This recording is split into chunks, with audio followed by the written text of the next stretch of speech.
অবশ্যই, কারণ আমি যেটা মনে করি যে বিসিবি আসলে ক্রিকেট এবং ক্রিকেটার এই দুইটা নিয়ে আসলে বিসিবির কাজ। সুতরাং কোনো খেলা না হওয়া, কোনো লিগ না হওয়াটা এটা অবশ্যই দুঃখজনক।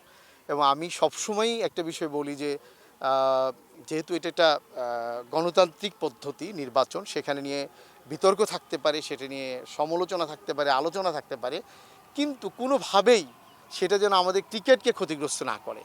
এটা আমার মনে হয় আমরা যারা পক্ষে বা বিপক্ষে তাদের সবারই এটা মনে রাখা উচিত এবং অবশ্যই প্রত্যেকটা লিগ হওয়া উচিত এবং এটা পরস্পরকে সহযোগিতা করা উচিত। ফলের নির্যাস ও দুধের সমন্বয়ে পোলার টর্নেডো গ্রিন অ্যাপল আইসক্রিম। মন ভালো থাক। আপনি বলছিলেন যে আসলে একজন দুজন করে মোটামুটি 3জন বোর্ড ডিরেক্টর পদত্যাগ করলেন, আমরা এমনও শুনছি আরও কয়েকজন করতে পারেন। এটা নিয়ে হয়তো আপনি ওভাবে বিব্রত না, বাট অনাকাঙ্ক্ষিত আপনি বলছেন। বাট কয়েকজন ক্রিকেটারকে আমরা স্ট্যাটাসও দিতে দেখেছি যে প্রিমিয়ার ডিভিশন ক্রিকেট লিগটা হচ্ছে না, তারা বলছিলেন যে আমরা আগে অনেক ভালো দিন কাটাইতাম, এরকম বিভিন্ন ধরনের স্ট্যাটাস আমরা দেখেছি। এই যে প্রিমিয়ার ডিভিশন ক্রিকেট লিগটা হচ্ছে না, ক্রিকেটারদের যে রুটি বা একটা ইম্পর্টেন্ট জিনিস যেটা ক্রিকেটাররা বা আপনাদের বোর্ডেরও একটা অনেক গুরুত্বপূর্ণ জিনিস যে আপনারা খেলাটা চালাবেন, সো প্রিমিয়ার ডিভিশন ক্রিকেট লিগটা যে হচ্ছে না, এটা নিয়ে কি বিব্রত কিনা আপনারা? এটা যদি আপনি বলেন তাহলে তো অবশ্যই, কারণ হচ্ছে যে ধরেন আমরা তো বিসিবি তো চাচ্ছে যে প্রিমিয়ার সমস্ত লিগগুলোই হোক। আমরা কিন্তু চেষ্টাও করেছি প্রত্যেকটা ক্লাবের সাথে বসার জন্য এবং আমি আবারও বলবো যে ক্লাবগুলোকেও আমার দিক থেকে আমি তাদেরকে আহ্বান জানাবো যে আসলে সমালোচনা চলুক, প্রতিযোগিতা চলুক, কিন্তু ক্রিকেট বন্ধ না হোক। বাট দিন শেষে যখন ক্রিকেটটা মাঠে না থাকে সেটা তো আসলে বোর্ডের উপরও বর্তায়, আলটিমেটলি বোর্ডের উপরই বর্তায়। মানে এটা সলিউশন করতে না পারা আদৌ কি আসলে প্রিমিয়ার ডিভিশন হবে আপনার কাছে মনে হচ্ছে? আমি চাই ডিভিশনটা হোক, প্রিমিয়ার ডিভিশনের খেলাগুলো হোক এবং সেটার জন্য আমরা চেষ্টা করছি বা চেষ্টা করে যাব। কবে নাগাদ হতে পারে? কোনো ফাঁকা স্লট আছে বা আপনার কাছে মনে হচ্ছে যে এই মাস থেকে শুরু হতে পারে প্রিমিয়ার ডিভিশন ক্রিকেট লিগটা? হোপফুলি একটা প্রস্তুতি আছে। এখানে দেখেন আমরা যদি খুবই একটা বাস্তবতার একটা জায়গায় যদি যাই তাহলে দেখেন ক্লাবগুলোকে কিন্তু এগিয়ে আসতে হবে। আমার কাছে মনে হয় বিসিবির জায়গায় যদি তাদের কোনো তাদেরকে আরও সহযোগিতার কোনো জায়গা থাকে সেটা নিয়ে অবশ্যই বিসিবি কাজ করবে এবং সব ধরনের সহযোগিতা করবে। এখন আপনি যদি খেলতে না আসেন তাহলে তো আসলে এখানে জোর করে তো আর নিয়ে আসা যায় না কাউকে। আমার কাছে মনে হয় যে এই প্রত্যেকটা লিগের ক্ষেত্রেই বিসিবি খুবই আন্তরিক এবং এই লিগগুলো হোক সেটা আমরা চাই। আমি আবারও বলতেছি যে বিসিবির এগেনস্টে যে কোনো ধরনের বিষয় থাকতে পারে, সেটা নিয়ে আমার কোনো আপত্তি নেই। সে ধরনের আলোচনা সমালোচনা থাকতে পারে, চলতে পারে, কিন্তু কোনোভাবেই সেটা ক্রিকেট বন্ধ করে না।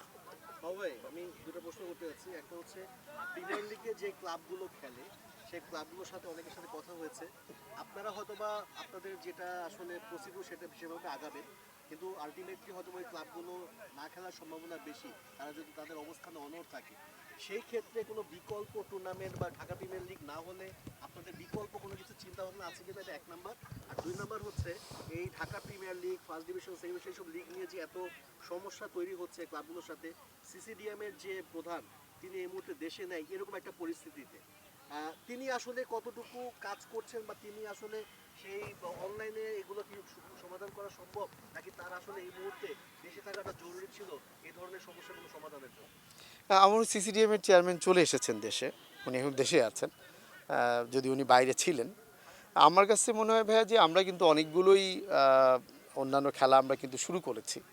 তো আমি আসলে যেটা খুব মনে প্রাণে চাই যে প্রত্যেকটা ক্লাবই এখানে অংশগ্রহণ করুক, কারণ ক্লাবগুলো তো ক্রিকেটের বিরুদ্ধে না। যে সকল সংগঠক যারা আছেন তারাও কিন্তু দীর্ঘ সময় ধরে ক্রিকেট নিয়েই কাজ করতেছেন। আমার একটাই জায়গা, সেটা হচ্ছে যে বিসিবির উপরে, বোর্ডের উপরে তাদের কোনো অভিমান থাকতে পারে, অভিযোগ থাকতে পারে, কিন্তু সেটা খেলা বন্ধ করে না।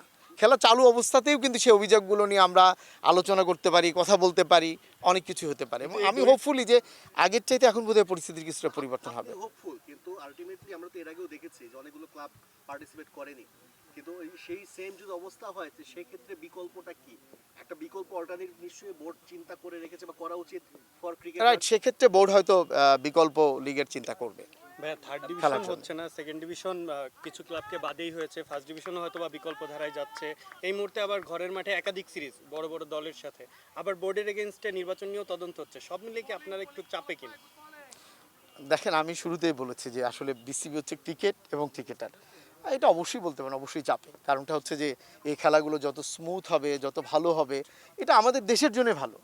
এবং ধরেন এটা তো কোনো ক্লাবের জন্য কি ভালো যে কোনো লিগ না হওয়া, নিশ্চয়ই সেটা তাদের জন্য কিন্তু ভালো না, কোনো ক্রিকেটারের জন্য ভালো না। সুতরাং আমরা চাই যে আলাপ আলোচনা চলতে থাকুক, বাট খেলাগুলো মাঠে গড়া। আপনার কি মনে হচ্ছে অন্য সকল বোর্ড থেকে আপনার বোর্ডটাকে সবচেয়ে বেশি ডিফিকাল্টিস ফেস করতে হচ্ছে? আগে যতগুলো বোর্ড ছিল আসলে সেইভাবে যদি বলতে চান তাহলে কিন্তু এটা বলতে হবে যে আগের কোনো বোর্ড নিয়ে, কারণ আগের যে গভর্নমেন্ট ছিল, যারা ফ্যাসিস্ট ছিল, তাদের ব্যাপারে কিন্তু কেউই কখনো মুখ খুলে নাই। সুতরাং তখন সে প্রশ্নটা থেকে যায় যে তখন আসলেই কি কথা বলার সুযোগ ছিল কিনা। এটা আমার মনে হয় আপনারা যারা সাংবাদিক তারা আরও ভালো কোশ্চিন তাদের কাছে করতে পারবেন। হ্যাঁ, তো তখন যেহেতু কথা বলার সুযোগ ছিল না, সে কারণে হয়তো অনেক কথা তারা বলতে পারে নাই। এখন কথা বলার সুযোগ আছে, উন্মুক্ত পরিবেশ আছে, সো দ্যাট তারা বলতেই পারে। একটা প্রশ্ন করতে আছে, সেটা হচ্ছে যে আমরা অনেক সময় দেখি যে বিসিবির চুক্তিবদ্ধ ক্রিকেটার যারা আছেন, এমন অনেক ক্রিকেটার আছেন ন্যাশনাল টিমের বাইরে, তারা বিভিন্ন সময় বোর্ডের সমালোচনা করছেন বা বোর্ডের বিভিন্ন অনেক কিছু অনেক ধরনের ক্রিটিসিজম করছেন। আবার আমরা যদি দেখি পাকিস্তানের কথা, কিছুদিন আগে দেখলাম যে তাদের একটা এরকম একটা নিয়ম করেছে যে সোশ্যাল মিডিয়াতে কোনো পোস্ট করলে অবশ্যই বোর্ডের অনুমতি দিতে হবে বা বোর্ডের সমালোচনা করা যাবে না বা চুক্তি ভঙ্গ ক্ষেত্রে।